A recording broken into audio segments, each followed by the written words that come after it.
So this morning we have a very unique program. We are very pleased to have some of the angel investors from the Bloomington Normal Angel Investor Network here in town, talking about some of their activities and what it means to be an angel investor. We're going to have a unique program this morning. We're going to have one of our co-founders who I'll introduce in a moment, and then we're going to have, as you can see behind me with the set here, we're going to do a little bit of a fireside chat and a chance for all of you to connect with some of the investors. So without further ado, if I can introduce one of the co-founders of the Bloomington Normal Angel Investor Network, Mr. Mike Summers. Round of applause, please. Good morning, everyone. I've a little programming note to start. So I've had a little bit of a cold, so I won't be shaking hands, or if there's any babies in the room, I won't be kissing any babies today. But if I give you one of these, that's kind of what that is. So hopefully people walking by won't think it's a group of ruffians and I'm getting held up or anything like that. But thank you all so much for coming. Really appreciate you guys being here to learn more about the Bloomington Normal Angel Investor Network. We've got about half of the time set aside just for what is Bloomington Normal Angel Investor Network, and then two of our angels are going to be here and Joe will be moderating. So I'll talk for just a little while. I'm going to start with why, and then get into how we got it started, and then what it is. And then after that, hopefully have 10-15 minutes for questions. If you have general questions about any of the stuff I've covered, and then these guys will come up, and Joe will ask them some questions, and then there'll be time for questions kind of from the crowd as well. So just to get started, who in here before the 1 million cup stuff had heard about the Bloomington Normal Angel Investor Network? Okay, cool. So that's really cool to see. One thing to know is that this space is owned and operated by the Bloomington Normal Angel Investor Network, as the network is itself, and it's all volunteer. So no one is making, no one is paid to do anything. So I was curious to know who had heard about it, because we don't do any marketing. So that's something we're trying to work on and trying to it's a startup in itself. So both this space and Bloomington Normal Angel Investor Network is just getting going. But first, just want to talk about why. Why did we start this space? Why did we start Bloomington Normal Angel Investor Network? And there's a little bit of a story behind it. And so if you go onto BNCowork and or slingshotcowork.com, on the About page, there's a little bit of a story if you ever want to read it or share that with anyone. If anyone says, what's this all about? How to get started? We've kind of written that up there. So the story. So there was a group of founders who started a company, and when they were going to raise money, they decided that they wanted to raise the money locally because they really like this community.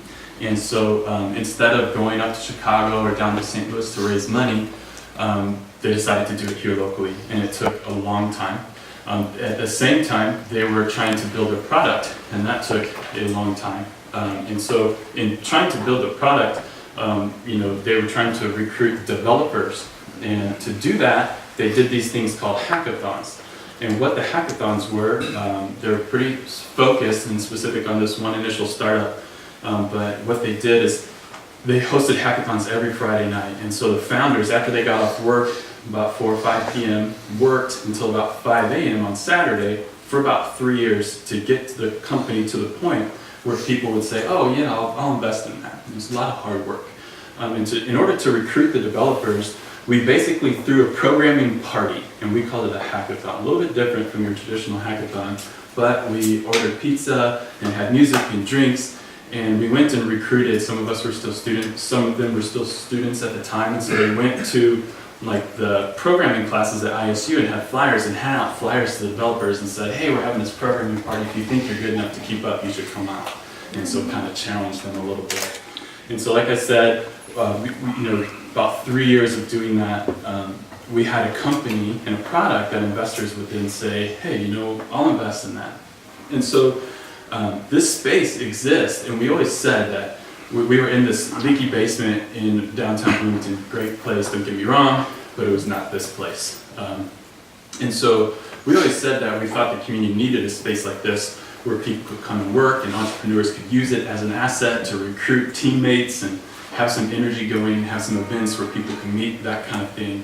And so we kind of opened our offices downtown Bloomington to make that available to the community. But what this is just that at a little bit higher scale and available, relatively cheap, very affordable, relative to what we did. We had to do a year-long lease, $300 or $400 a month, that kind of thing, whereas here entrepreneurs can get a month-to-month contract, no contract essentially, for $50. And so what we're trying to do is, the founders said, hey, we want the startup community to happen here in Bloomington Normal. And so they set out to do it, right? But what this space is all about, and what the Angel Investor Network is all about, is making it easy for the next wave of entrepreneurs, making it easier.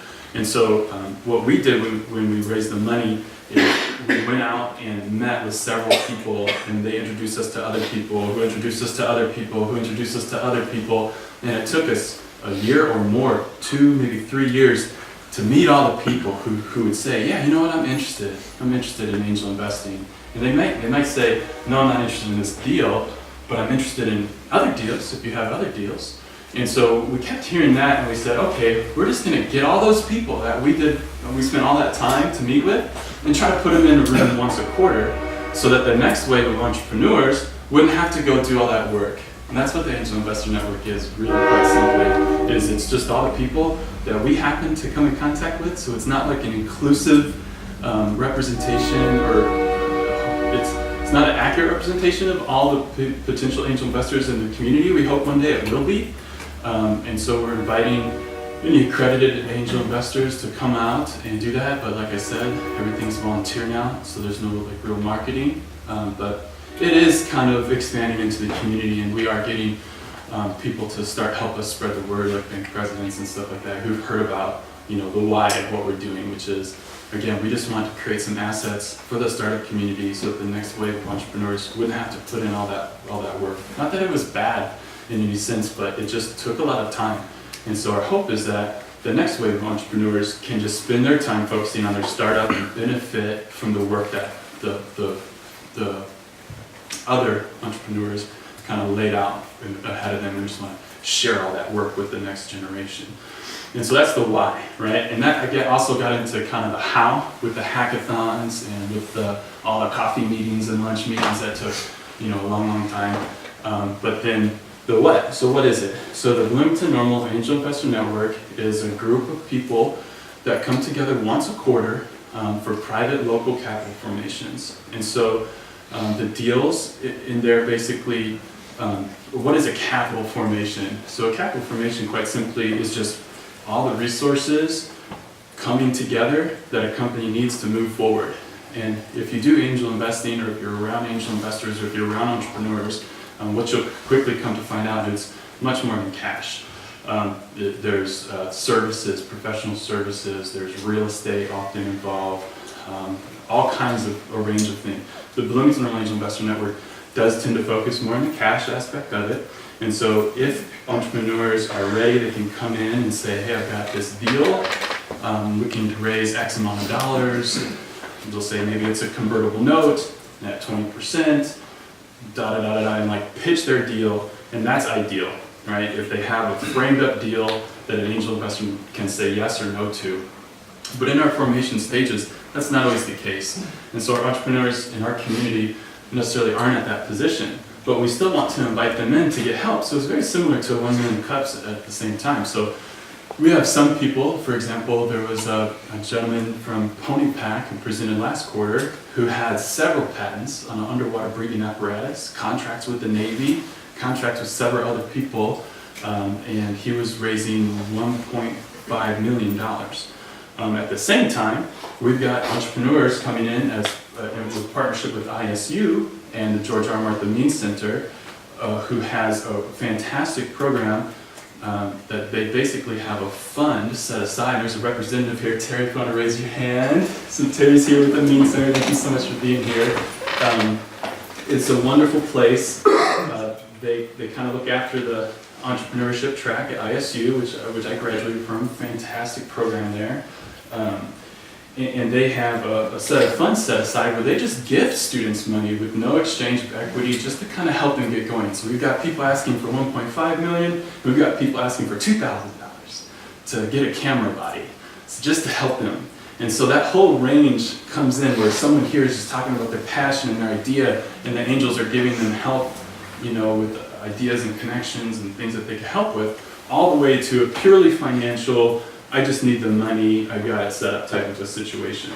So that being said, there's a lot more information on Bloomington Normal Angel Investor Network, or at beingangels.com. We've got 5 different tracks that you can read about there. We've got student startup track, all the different tracks, philanthropy's one of them too. But yeah, there's lots more information on there, but it's not perfect. Not all the information is there, and the only reason it's not is because I haven't had the time to get on there and update it. So again, it's a volunteer thing, and so until we mature, just please ask questions. So anyways, that said, does anyone have any questions before we start bring the angel investors up and they can kind of tell you their story, ask any questions? Nothing? Okay. What is who wants to answer a question for me? What is angel investing? Anybody want to answer that? Any ideas? Brian, I'm calling on you. What is angel investing? It's when a startup needs an initial round of funding. There you go. Yeah. So seed capital. Yes. Well, but it's also when investors expect a return on their investment. Sure. So they do want to see a value in it, and when they're giving their money out, they want to see something in return. That's absolutely right. So it's an investment for sure. Some people liken it to the extreme sport of investing. So it's like the X Games for investing, right? I like to liken it to, it's even more extreme than the X Games. It's like jumping out of a plane with some of the materials to build a parachute and trying to build it on the way down. And so it's extremely risky, and the investors certainly do want a return. So why would someone want to do angel investing when they could just go to the stock market, which might not be a great example as of late, but... To help people? Okay, there we go. And so you'll probably hear a little bit more about that in the panel, right?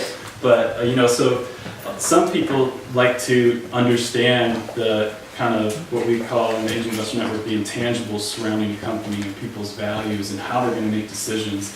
Because, when people are running companies, they don't always know what's ahead of them, but a good way to find out how they'll react to it is knowing what their characters and their values are.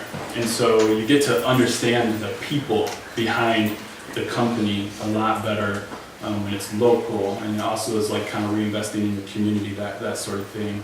And so people tend to get attracted to that aspect of it. So, I just have a quick question. Yeah, of course. So you had to kind of go out and create this angel network.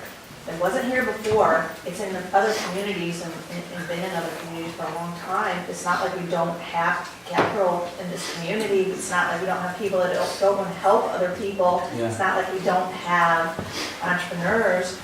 Why did you find that there wasn't this network before? Let me think of it. So the question is, hey, why wasn't this happening before? Yeah, Yeah, it blows my mind. Yeah, that's an interesting question. We had heard when we said, we think we're going to do this, and we started having some we did a couple of after hours things at the coffee house downtown Bloomington just to see if there was interest in the community, and we had started to hear that other people have tried to do something like this before and went around and had meetings. But what we found was super helpful when we didn't go do all those layers of meetings, and we didn't ask them, hey, are you interested in angel investing? Because what's that? Do you know what I mean? There wasn't a real value proposition made. What we had was a deal, and it said, here's the valuation of the company, here's what's available, are you interested? And people, I think, appreciated the businessman-like manner of that conversation. I have a saying that's value precedes progress, meaning that if you can give a real value proposition, something that someone can say yes or no to, then progress can happen. But if it's just a conversation, well, the conversation might not, people don't always appreciate conversations, they appreciate something that will create some progress. And so because we went around and had a specific deal, I think that people said, hey, I might not be interested in this deal, but I'm interested in you coming and talking to me like we had this, I like this conversation. I want more of these conversations. And so because we started with the deal, that seemed to gel. And again, we didn't set out and say, we're gonna start an angel investor network. We set out to say, we're trying to grow this company. And then after we did all that work, we said, hey, we want to turn around and share all this work with other folks who are trying to do the same thing. Yes, Terry. Did you say you're from Urbana? No, I'm from the Bloomington Normal Economic Development Council here in town. I'm just curious if you're aware of other communities that have this. Do you know who or what entity would start them elsewhere? No. Yeah, there's, in Champaign, there's a great one called, goodness, I don't know what one in Champaign is called. But I went out to visit it. Mr. Tim Hare, who is a managing partner at Sarah Ventures, which is a venture capital fund, runs that one. And then there's one in Peoria called the Central Illinois Angels. And that one was started by actually Mr. Ham, kind of, who now is our CEO at the EDC, and he started that. My understanding is with the CEO of Caterpillar, and he just kind of, they just kind of formed that. Yeah. Yes, sir. I would suggest that there have been informal angel networks in the communities for a long time. They existed, they functioned. They tend to be maybe more closed and more inclusive, and typically less focused on Startups. well, there's been a lot of funding of startups, but less focused on students, on younger entrepreneurs, and again, less inclusive as this is. Right, and so I think what Rick's talking about is just like the private clusters of high net worth individuals, maybe that are at BCC at the country club, and they get wind of a deal and the need for capital, and they tell their buddies, and maybe they host a private meeting, and it's very much not a public call to bring people in, that kind of thing. And so we're trying to just say, we're trying to give that access to the entrepreneurs of the community, because those kind of networks are very hard to how am I supposed to learn about that? I don't even know they exist, So anyway, yeah. Any other questions? Okay, all right, thank you all so much for coming.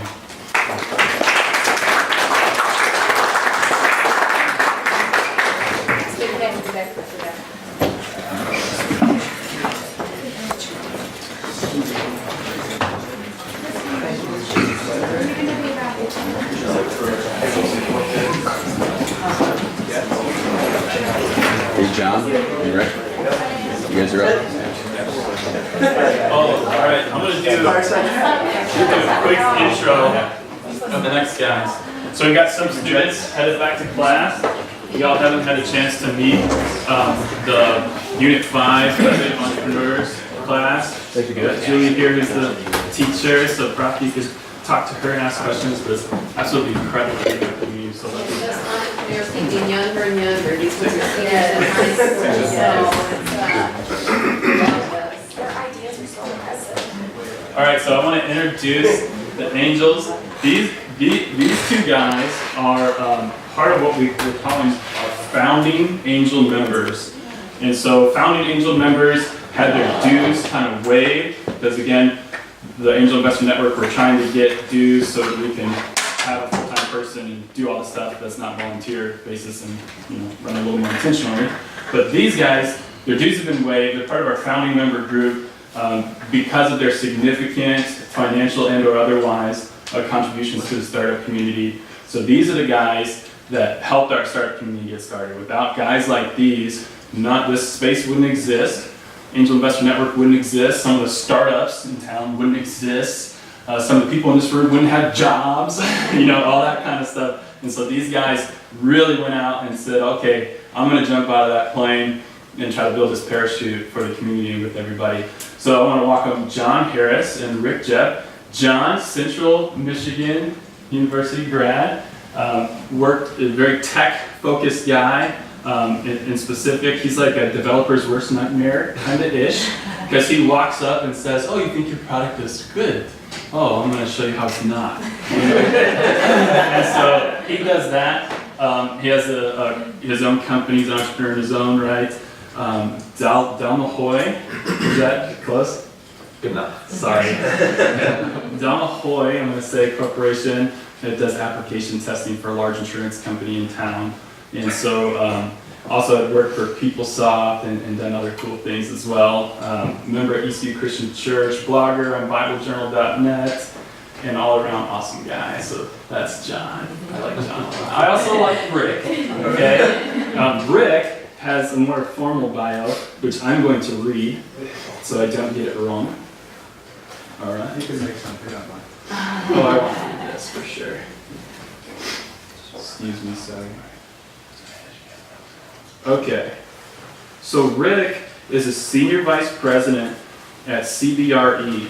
CBRE, my understanding, is the largest commercial real estate company in the world. Is that right? So senior vice president at CBRE, a leader in a manufacturing housing group, heading the national MHRV advisors in the Midwest with his colleagues Norm and Vince in the Western states, and as an integral team within CBRE's Park Specialty Group has closed over 300 sales transactions, total exceeding $1 billion in actual sales volume, not including appraisals or lending. The National MHRV Advisors is a fully integrated team of seasoned park specialists with over 70 years of direct park sales experience strategy, based from the Chicago metro area since 1986 and California since 1994. Since 1986, his focus is on the greater Midwest and Eastern U.S. markets with the Western U.S. with his partnership with Norm and Vince. His intimate knowledge of the industry is enhanced by being an active owner-operator of several manufactured housing communities. His 30 years of experience include commercial real estate brokerage, lending development, syndication, property management, environmental policy research, as well as business development. Prior to joining CBRE, Rick was one of the top commercial real estate producers for Prudential worldwide and was the first park specialist at Marcus and Millichap in Chicago. Rick has also held positions with the Institute of Science and Public Affairs at Florida State, Blucor, American Express, VMS Realty, and Blue Heller Brothers, Inc. He is also a recurring expert speaker and at park-related events. So, without further ado, I give you John and Rick.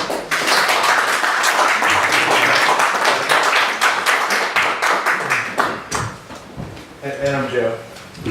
Joe, I'm sorry. You all know Joe. I'm old news. I'm going to mute our digital fireplace so we can hear our speakers. All right, so welcome, gentlemen.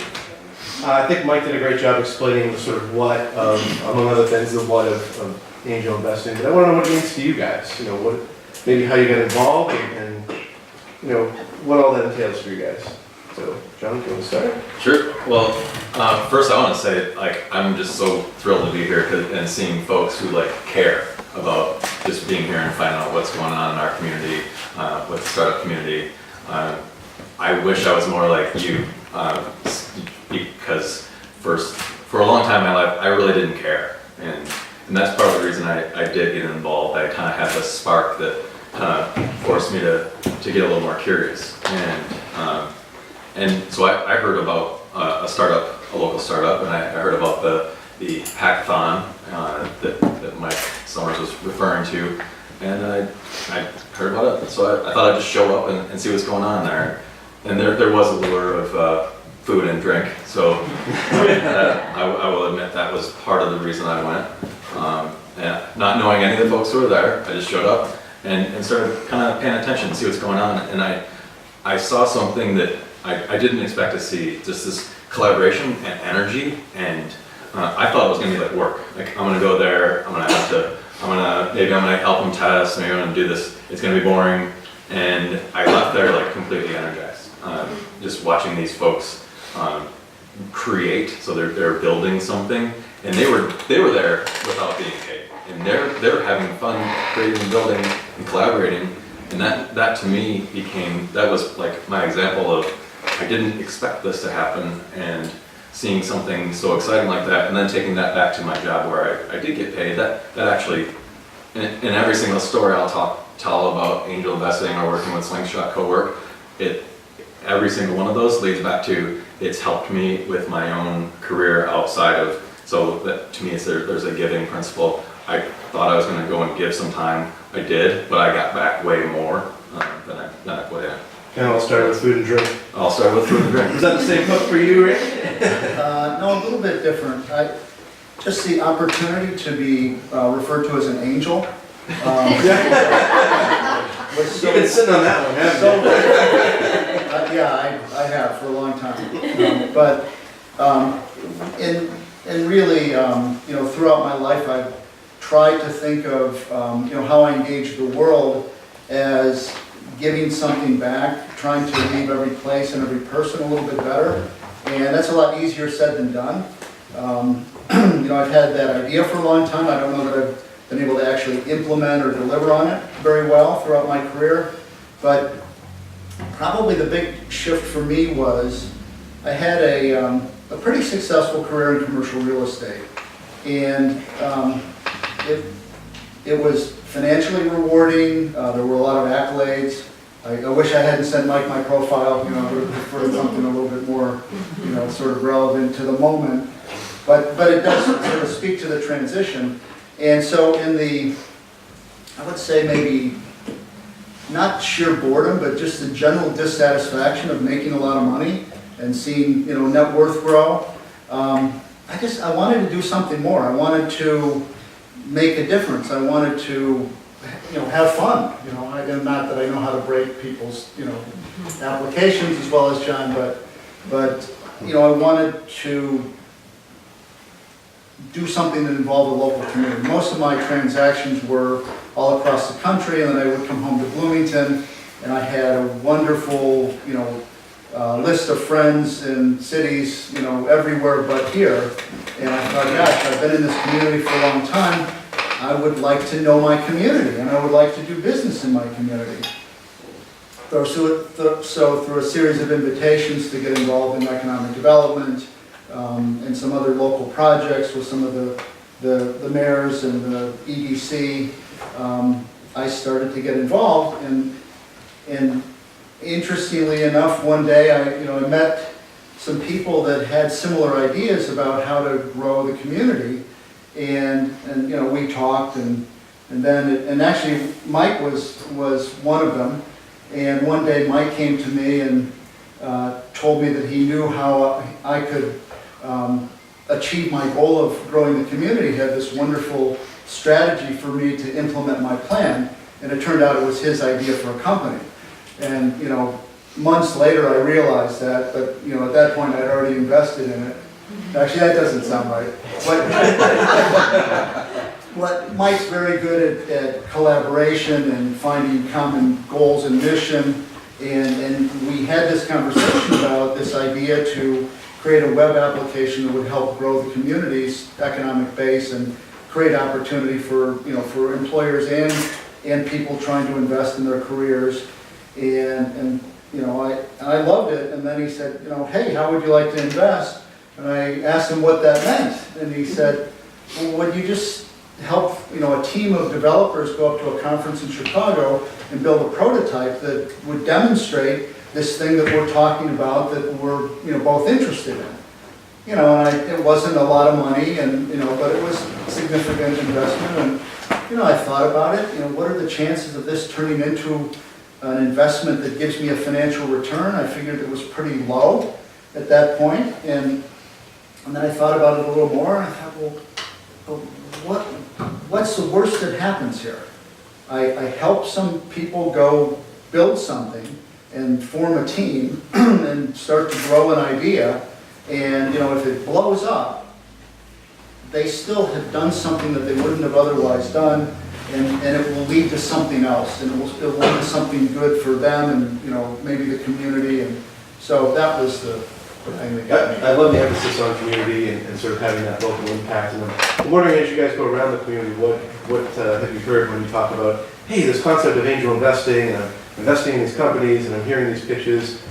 How has that message been received? And I, probably not too much of a surprise. I think we're kind of, as a community in Bloomington, all sort of set in our ways, at least economically and commercially, and maybe startup isn't something that's getting about as much. How's that message going out for you guys, and what have you received? I think, I have a quick answer, John. Go for it. I think there's a lot of interest among people that, are surprised that this exists. And, of course, often the first reaction is, wow, this is an opportunity to get in on, the ground floor of the next Microsoft.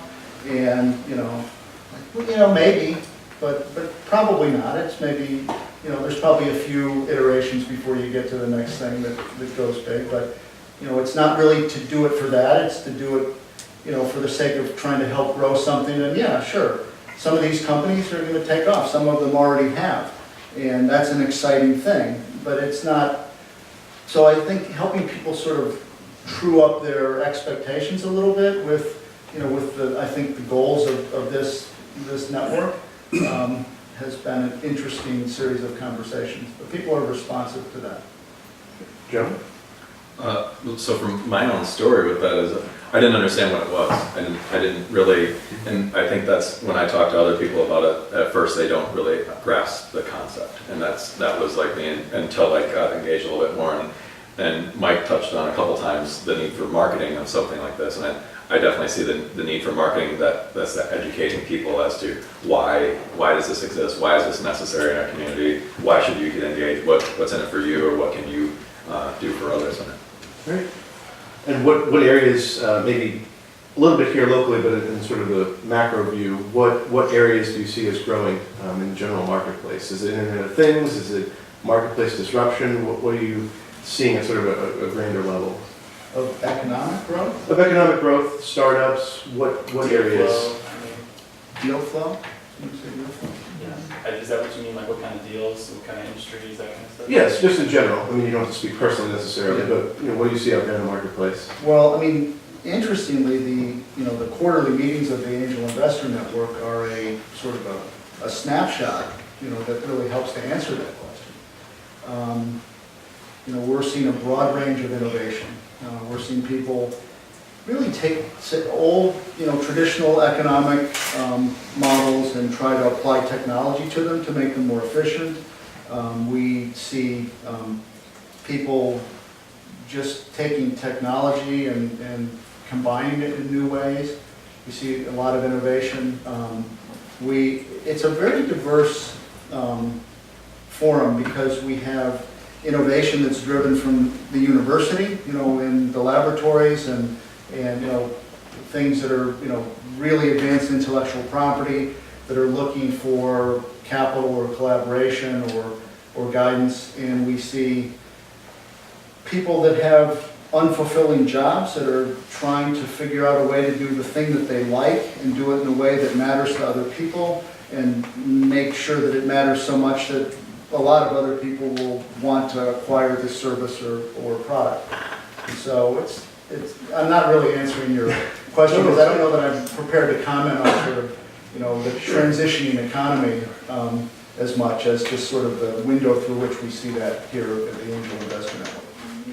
Just the key word, innovation, just anything that's innovation. I was reading a book recently on innovation, the definition being a new match between a need and a solution, and seeing innovation happen in those meetings. And so Brandon Frisch out there with the, hey, people are afraid of public speaking. I want to do something that meets helps eliminate the fear of public speaking, and he's got a new match, and that's exciting.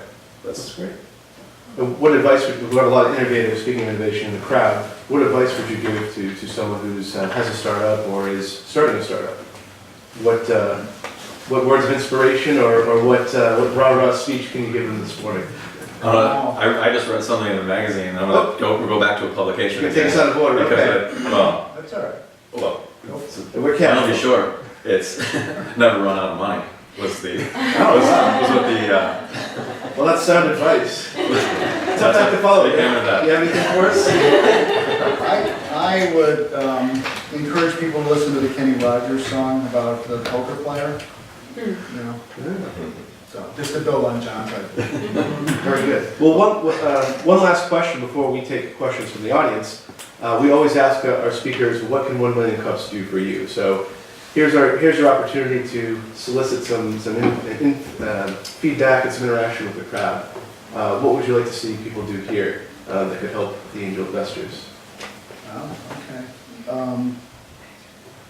I just get involved. I mean, I think this is really all about encouraging one another, learning, doing more collaboration, more interaction, more conversations, building trust, taking chances, invest in yourselves. I mean, I think that this is really a community movement to help make the quality of life in our community better by growing the economy, by making it richer and more diverse and creating more opportunities and more activities. And of course, it's all about quality of life, but it's a bit circular because, it's hard to make the quality of life better if people are leaving the community.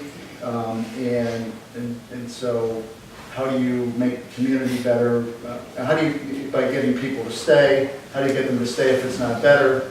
And it's simply that if we can give each other reasons to invest in ourselves and invest in our community, that's when it sort of grows in place.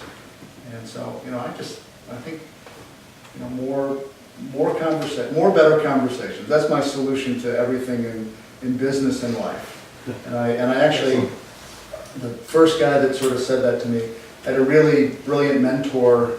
Mike mentioned the company, the Belcourt company, and was founded by Jerry Reinsdorf, and I was somehow selected to be a part of a small group of management trainees early in my career, and he was a direct mentor of this little experiment that he was doing. And one of the things he said that I never forgot was, and it was the answer to sort of how do you make anything work, how do you grow a company, and it was just keep people talking. As long as we're talking, we're moving.